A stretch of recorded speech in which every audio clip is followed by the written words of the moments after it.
Welcome back to my channel.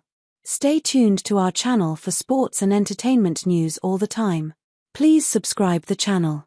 Plaschke, Redick for Dan Hurley was the Lakers' trade of the year. It was the humiliating snub that saved a season.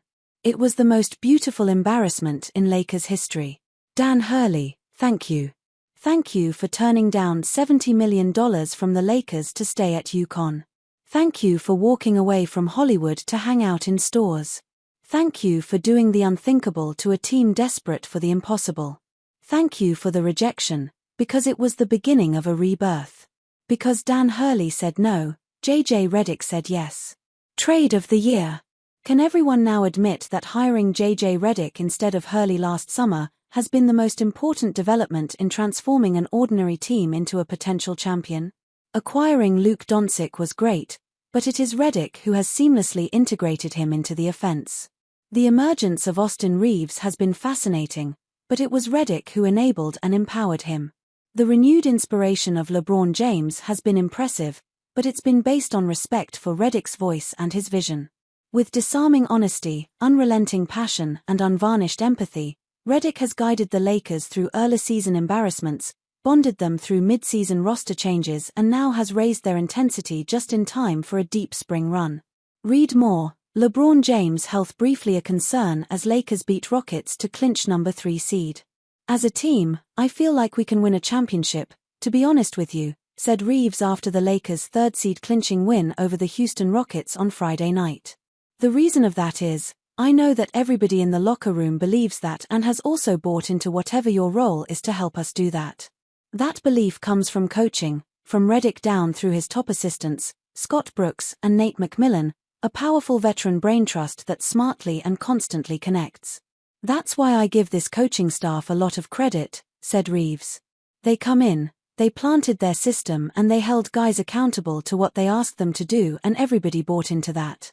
The head of sales is, of course, Redick, this group curated with his cool mix of brains and humanity that has turned a team into something more closely resembling a family. He has cried, he has scowled, he has scolded and he has unconditionally supported, and that's just in the news conferences. He has, honestly, made more of an impact in one season of coaching than in 15 years in uniform. On Friday I had to ask him, was coaching actually more rewarding than playing? Yes, he quickly said. Why? I asked. So I've been trying to figure that out for the last 6 months, I'm not sure, he said. But I will say, I think anybody that was around me as a player knows how much I enjoyed the job every day and knows how grateful I was to be in the NBA every day and very grateful to have a 15-year career. I like this more. So the flashy former scorer has more fun guiding players than shooting over them, and who knew? Not me. While I'm now praising him as a great hire, I must acknowledge that I was once among the loudest to fight it. When the offer was made to Hurley to replace the fired Darvin Ham last spring, I loved the idea. I loved Hurley. I pictured the 2-time NCAA defending champion lighting a fire, changing the culture, bringing his East Coast toughness to the soft confines of El Segundo. Redick was the only other serious candidate at the time, and that I didn't love. He had never coached anywhere beyond Youth League, he had never won a championship as a sharpshooter, and he was currently best known as a TV analyst and the co-host of a podcast with LeBron James.